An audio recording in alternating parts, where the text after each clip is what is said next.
नमस्कार, होमबिल टीवी भारत में स्वागत है। लखनऊ के अलीगंज अग्निकांड को लेकर सियासी बयानबाजी तेज हो गई है। उत्तर प्रदेश के उप मुख्यमंत्री ब्रजेश पाठक ने समाजवादी पार्टी अध्यक्ष अखिलेश यादव पर निशाना साधते हुए कहा है कि इस दुखद घटना पर राजनीति नहीं की जानी चाहिए। उन्होंने आरोप लगाया है कि प्लांट आवंटन से लेकर भवन निर्माण और नक्शा पास कराने तक की प्रक्रिया में तत्कालीन सरकार की मशीनरी की भूमिका रही है। और ब्रजेश पाठक ने यह भी सवाल उठाया है कि सील होने के बावजूद ध्वस्तीकरण के आदेश को किस दबाव में रद्द किया गया। और वही उन्होंने कहा कि मुख्यमंत्री योगी आदित्यनाथ लगातार पूरे मामले की मॉनिटरिंग कर रहे हैं और 4 अधिकारियों को निलंबित किया जा चुका है और एसआईटी जांच के आधार पर दोषियों के खिलाफ सख्त कार्रवाई की सुनिश्चित की जाएगी। लखनऊ की दुर्घटना है, आपके कांडे बहुत ही दुखद है। 15 लोगों की जाने के लिए और आप राजनीति कर रहे हैं, ये आप जानते हैं। ये आपके सरकार का ही भ्रष्टाचार का नमूना था। ये बिल्डिंग, ये 16 में प्लाट आवंटित हुआ था और इस अवैध बिल्डिंग का निर्माण आप ही की सरकार में हुआ है। आपने ही सील करके सील खोलने का काम किया था। आपकी भ्रष्टाचार की जड़ें इतनी गहरी है, उसको अभी तक हम सबको झेलना पड़ रहा है। ये बच्चे जो काल कलवित हुए हैं, ये आप ही की सरकार के कुकृत्यों का नमूना है। कृपया आप राजनीति न करें। पूरी प्रतिबद्धता के साथ हमारी सरकार कड़ी से कड़ी कार्रवाई करेगी। माननीय मुख्यमंत्री जी ने सारे कार्यक्रम रद्द करके तत्काल मौके पर पहुंचे और पीड़ितों से बात किया और उन्हें न्याय दिलाने के लिए रात में ही कार्रवाई की है। 4 अफसरों को सस्पेंड किया है और जिम्मेदार अफसरों पर कार्रवाई करने के लिए एसआईटी गठित की है। इसमें भी कड़ी कार्रवाई होगी। माननीय मुख्यमंत्री जी, योगी जी लगातार जनता के बीच में रह करके जन कल्याण के लिए काम कर रहे हैं और आप एसी कमरों से निकलना ही नहीं चाहते। वातानुकूलित कक्षों में बैठ करके राजनीति करना छोड़िए, जनता के बीच में रहिए। कृपया लखनऊ अग्निकांड पर राजनीति न करें। ये दुखद हादसा है और हमारी पूरी सरकार प्रतिबद्धता के साथ लखनऊ के उन नागरिकों के साथ खड़ी है जिन लोगों ने अपने परिवार के जनों को खोया है। मैं दुखी मन से कहता हूं, कृपया इसमें राजनीति न करें। लखनऊ के अलीगंज अग्निकांड के बाद प्रशासन एक्शन मोड में नजर आ रहा है। राज्य पुलिस, एलडीए और फायर विभाग की संयुक्त टीम ने शहर के विभिन्न कोचिंग सेंटरों का निरीक्षण किया गया। इस दौरान सुरक्षा मानकों और अग्निशमन व्यवस्थाओं की जांच की गई और मुख्य अग्निशमन अधिकारी अंकुश मित्तल ने बताया है कि अलीगंज स्थित भवन में उचित निकासी व्यवस्था नहीं थी और सीढ़ियों पर एसी के आउटडोर यूनिट लगे थे और दरवाजा भी बंद रखा गया था। और उन्होंने कहा है कि संबंधित भवन के पास फायर विभाग की एनओसी नहीं थी और साथ ही उन्होंने माना कि शहर में ऐसी हजारों इमारतें हैं जिन्हें चरणबद्ध तरीके से जांच के दायरे में लाया जा रहा है और अभियान तेजी से चलाया जा रहा है। इसके बाद ग्रेविटी कोचिंग में चलेंगे। इसके बाद वही कोचिंग है जिनमें व्यवस्थाएं पूरी नहीं है, वही टीम धीरे धीरे करके वहां जाएगी। अलीगंज में क्या खामियां रह गई थी वो बता दीजिए। अलीगंज में एग्जिट प्रॉपर नहीं थे। जो स्टेयरकेस थी, वो जो स्टेयरकेस जो थी वो उस पे एसी के आउटडोर यूनिट लगे हुए थे और ऊपर से दरवाजा बंद किया हुआ था। आप लोगों की वहाँ पे किसी तरीके से एनओसी वाली बात नहीं थी? नहीं, कुछ भी नहीं थी। हमारी वहाँ कोई एनओसी नहीं थी और हमारे एक्ट में भी नहीं आती है। लेकिन फायर विभाग की जिम्मेदारी बनती थी मौके पे जाना, सारी चीजों को देखना। मौके पे मैं आपको वही बताना चाह रहा हूँ, ऐसी हजारों बिल्डिंग है। संभव नहीं है कि हर बिल्डिंग में डिपार्टमेंट जा पाए, लेकिन हम धीरे धीरे हर चीज को कवर अप कर रहे हैं। लेकिन सर, राष्ट्रीय उत्तर प्रदेश की राजधानी है लखनऊ, अगर यहाँ पे हर बिल्डिंग पे फायर विभाग की नहीं पहुंचेगी तो गाँव में लोग कैसे पहुंचेंगे? बिल्कुल पहुंचेगी। धीरे धीरे हम लोग हर चीज को कवर कर लेंगे। तेजी से ये अभियान चल रहा है। क्या लोड वहाँ का ज्यादा था? और उसकी जानकारी बिजली विभाग ही दे पाएगा। उसकी जानकारी बने। यहाँ क्या मैं आपके सामने ही एंटर किया हूँ, अभी मैं भी चेक कर रहा हूँ। कल जैसा आप बता रहे हैं टीम आई थी, कल भी कुछ कमियां मिली थी। इनको मैं नोटिस दे के अगर दोबारा कमी मिली, मैंने अभी सील करा दे रहे हैं। एलडीए हमारे साथ में ही है। एलडीए बिल्कुल सील करेंगे। आज आपको शाम तक मिल जाएगा कितनी बिल्डिंगें सील हुई हैं। ऐसा नहीं है। वो हर बिल्डिंग के कवर्ड एरिया और हाइट के हिसाब से अलग अलग मानक हैं और वही हम उन मानकों को चेक कर रहे हैं और ये अभियान कंटिन्यूसली चलता रहेगा। पहले भी कंटिन्यूसली चलता आया है उसके साथ साथ हम लोगों को जागरूक भी करते हैं, मॉक ड्रिल भी कराते हैं कि घटना होने पे बच्चे या लोग कैसे बाहर निकलें। सर, सबसे ज्यादा कोचिंग संस्थान रेजिडेंशियल इलाकों में ही चलती है। मैडम वहाँ पे भी चेकिंग चल रही है, क्योंकि मैं एक CFO हर जगह पे साथ नहीं हो सकता। हमारी अलग अलग टीमें अलग अलग जगह पे भी अभियान चला रही है। अलीगंज में भी अभियान चल रहा है, सब जगह पर अभियान चल रहा है। यार ये अगर बाल्टी को उठा के डाल दिया जाता है, आग पे डाल सकते हैं, हाँ कंट्रोल हो जाएगा। कई बार किसी लोगों को एक्सटिंग्विशर चलाना नहीं, ये होज़िल चलानी नहीं आती या हाइड्रेंट चलाना नहीं आता, तो हम अगर लाइट कटने के बाद हम पानी भी डाल सकते हैं और बालू डाल के भी आग को काफी हद तक कंट्रोल किया जा सकता है। लोड के कारण एनसीबी वगैरह जलने लगती है, जलने लगती है, तो हम पहले बिजली कट ऑफ करने के बाद पानी और बालू में इस्तेमाल करेंगे। तो लेकिन कई जगह पर फायर अलार्म्स पाए नहीं गए, खासकर नवलकिशोर रोड पर। इसके अलावा हम अभी वहाँ भी जा रहे हैं, आज पूरे दिन यही अभियान चलेगा। लेकिन बॉस पॉइंट ये है कि जब घटना हो गई है, इतने लोग की मौत हो गई है, क्या अगर डिपार्टमेंट पहले से ही कार्रवाई करता? पहले भी कार्रवाई चल रही है, लेकिन मैं आपसे वही बार बार कह रहा हूँ कि हर बिल्डिंग में पहुँच पाना संभव नहीं होता है।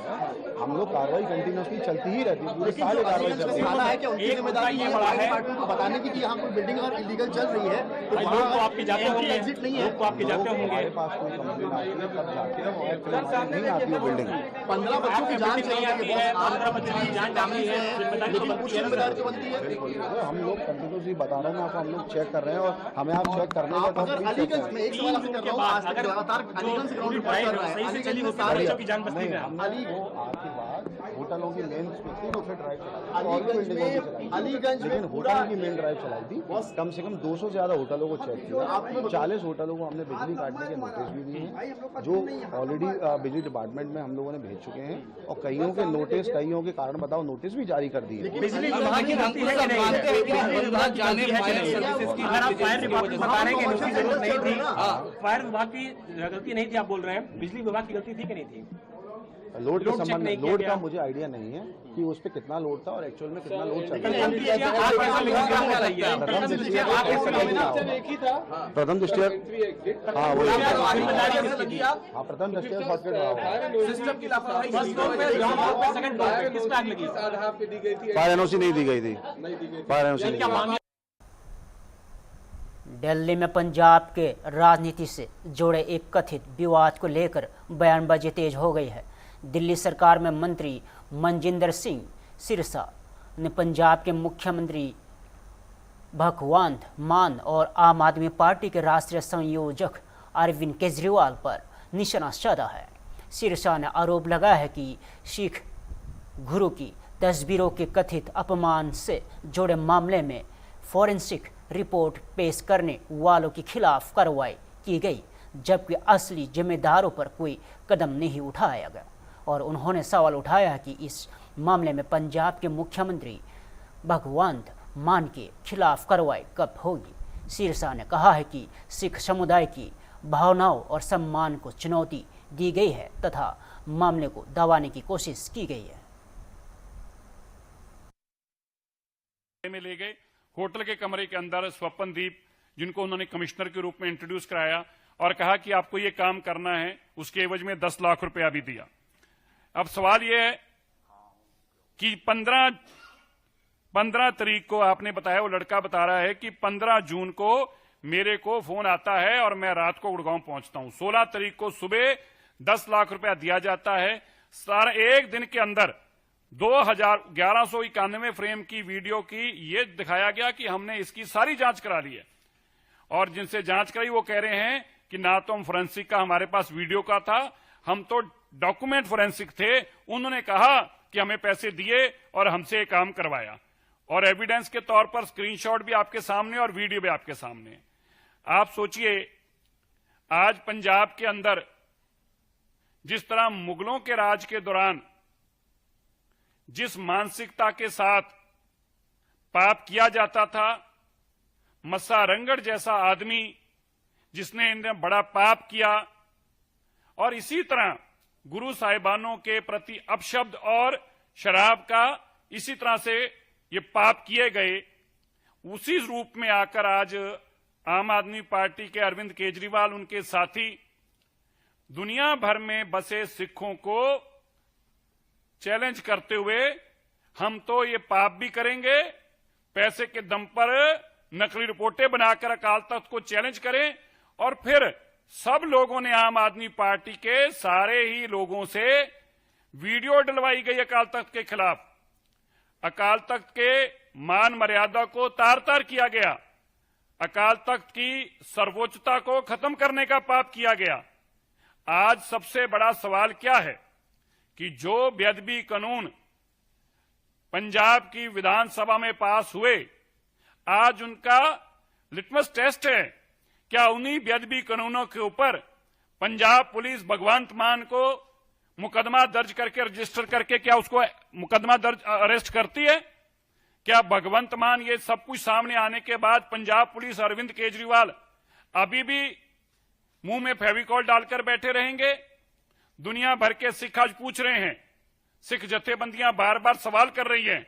ये सब कुछ सच्चाई आने के बाद जैसे सांप सूंघ जाता है, भगवंत मान भी चुप करके बैठ गए, अरविंद केजरीवाल भी दुम दबाकर बैठ गए, और इस फोरेंसिक रिपोर्ट देने वालों के ऊपर जो मुकदमा दर्ज के अरेस्ट किया गया है, आज उसके ऊपर कुछ बोलने के लायक उन्हें बचा नहीं।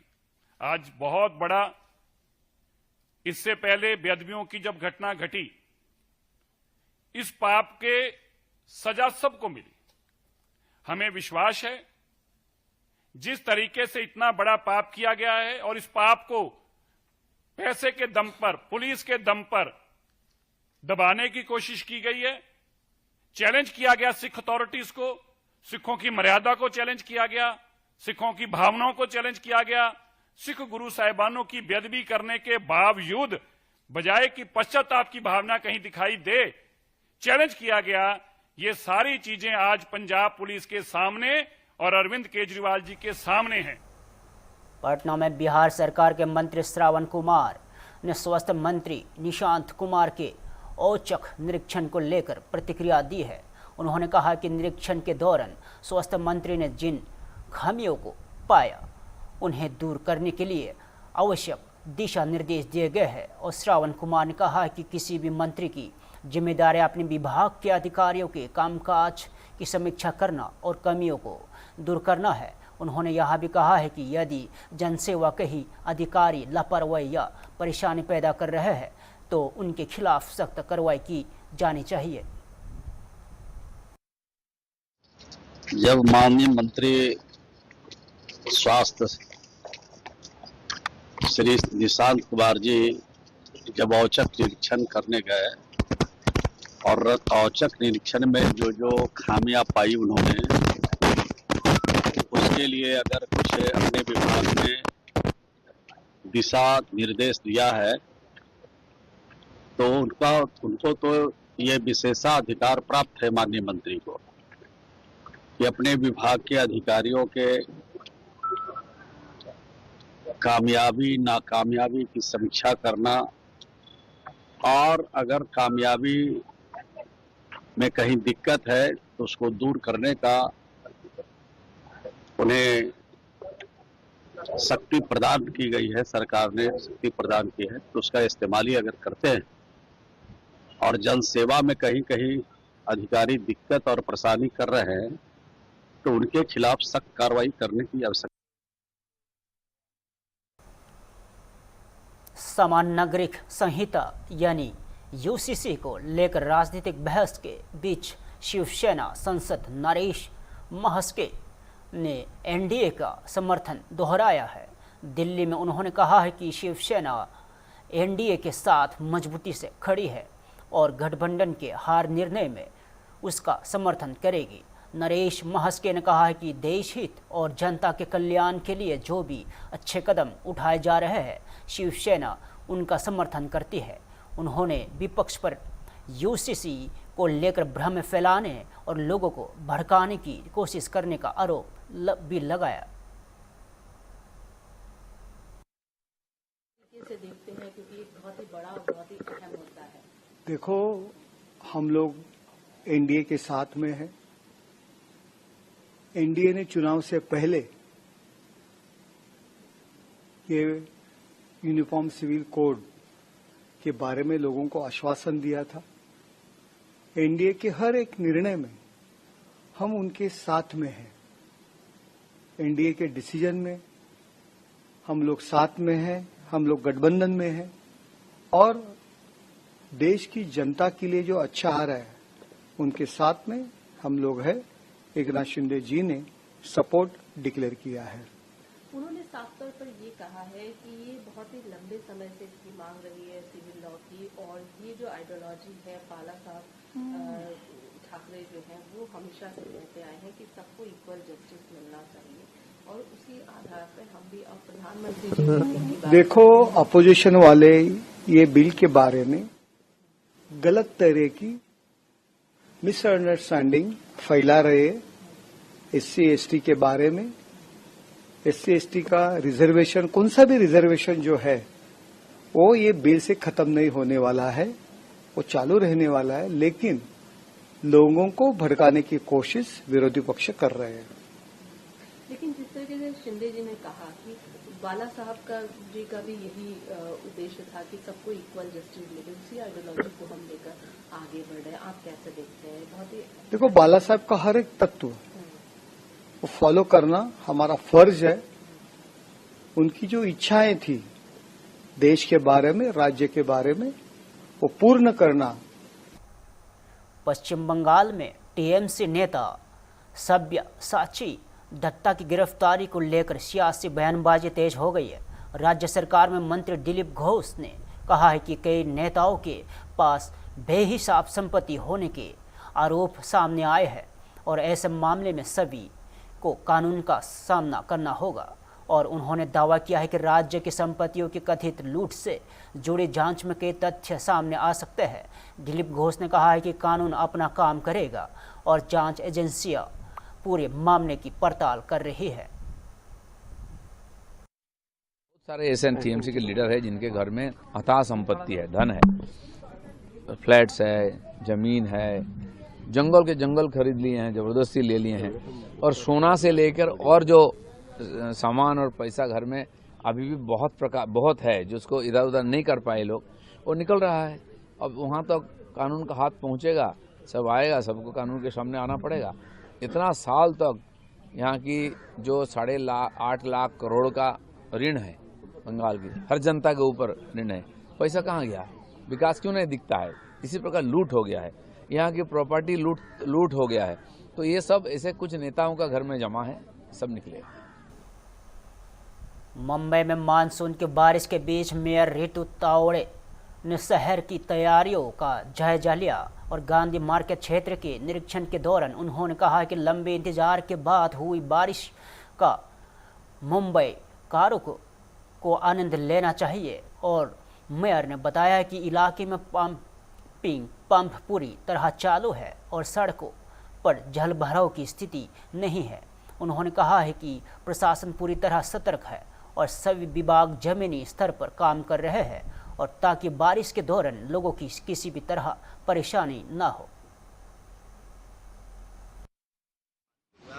बहुत अच्छी बात है, इतनी प्रतीक्षा के बाद बारिश आई है, मुंबई कर का इसका आनंद लेना चाहिए। हम काफी दिन से बारिश के लिए भगवान को प्रार्थना कर रहे थे, बारिश आ गई है, इसका आनंद मुंबई कर को लेना चाहिए। और वो आनंद मिलने के लिए हम पूरे रोड पे खड़े हैं यहाँ पे, और पूरा अभी मैं गांधी मार्केट के पंपिंग स्टेशन के ऊपर खड़ी हूँ। आप देख रहे हैं फुल फ्लेज में पानी जा रहा है, वहाँ पे 5 यहाँ पे 6 पंप जो है वो फुल फ्लेज में चालू है। रोड आप देख रहे हैं पूरा क्लियर है, रोड का पूरा पानी, आप यहाँ पे थोड़ा विजुअल्स दिखाइए, ये पूरा पानी जाने का काम पूरा हो रहा है। तो पूरा प्रशासन, लोक प्रतिनिधि, महापौर मुंबई के रोड पे खड़े हैं।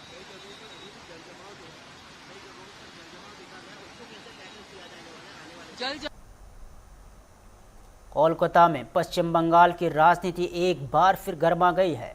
राज्य के मंत्री अग्निमित्रा पॉल विपक्ष के नेता रीता भ्रता बनर्जी के मुख्य चुनाव अधिकारी से मिलने के मुद्दे पर तृणमूल कांग्रेस पर निशाना साधा है। उन्होंने कहा है कि मौजूदा परिस्थितियों को देखकर यहां समझना मुश्किल हो रहा है कि असली टीएमसी कौन सी है।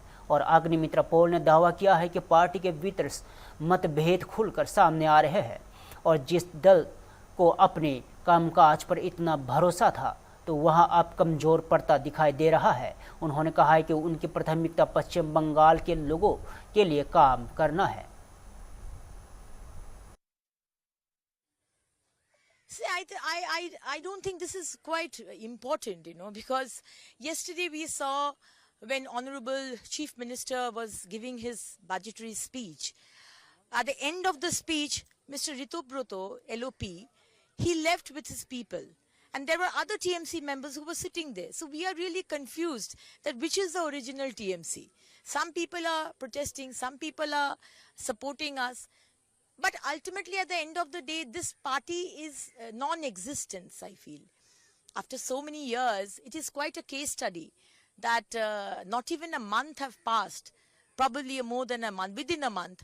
This party who had so much of arrogance, so much of pride that they have done so much of work for the people of Bengal is completely finished, vanished. So I don't think there is much. Haridwar में email के जरिए बम से उड़ाने की धमकी मिलने के बाद सुरक्षा एजेंसियां अलर्ट मोड पर है और एसएसपी नवनीत सिंह ने बताया है कि धमकी भरा मेल प्राप्त होने के बाद से बम निरोधक दस्ता, डॉग स्क्वाड और पुलिस की टीमें लगातार संवेदनशील स्थलों की जांच कर रही है। हर पेड़ी, प्रमुख मंदिरों और नगर निगम कार्यालय समेत कई स्थानों पर सघन तलाशी अभियान चलाया जा रहा है। एसएसपी ने कहा है कि मामले की जांच साइबर सेल कर रही है और धमकी भरा मेल भेजने वाले के आईपी एड्रेस की पहचान की जा रही है और हलचल सुरक्षा व्यवस्था को और मजबूत कर दिया गया है। एक थ्रेटनिंग मेल प्राप्त हुआ है और जिसमें मेल भेजने वाले ने धमकी दी कि बम से उड़ा देंगे इस प्रकार से। तो पूर्व में भी हमारे पास इस प्रकार के मेल प्राप्त हुए थे, जिसमें कि कल से जैसे ये मिला उसके बाद से जो हमारे पास BDDS टीम है, डॉग स्क्वाड है, उसके द्वारा जो हमारे नगर निगम का कार्यालय है और उसके आसपास के परिसर हैं और हर की पैड़ी और हमारे जो इम्पोर्टेंट टेम्पल्स हैं वहाँ पे ऋषिकुल में लगातार जो है चेकिंग की जा रही है। और इसके अलावा जो हमारा ये मेल जो आया है इसमें हमारी जो साइबर सेल है उसके द्वारा ये पता करा जा रहा है कि किस IP एड्रेस से ये मेल प्राप्त हुआ है और उस IP एड्रेस किसके द्वारा यूज़ किया जा रहा है। तो प्रयास हमारा ये कि आज इसको हम पता कर सकेंगे कि मेल भेजने वाला कौन है, तो फिर तत्काल उसके खिलाफ वैधानिक कार्रवाई करके हम इसको क्लियर कर सकें। सर, पहला मामला नहीं, इससे पहले भी कई बार इस तरह की मेल या फोन या कॉल या पत्र आ चुके हैं। हाँ, पहले भी जैसे मैंने बताया विगत में भी इस प्रकार के फिलहाल इतना ही। जोड़े रहे हम भारत के साथ।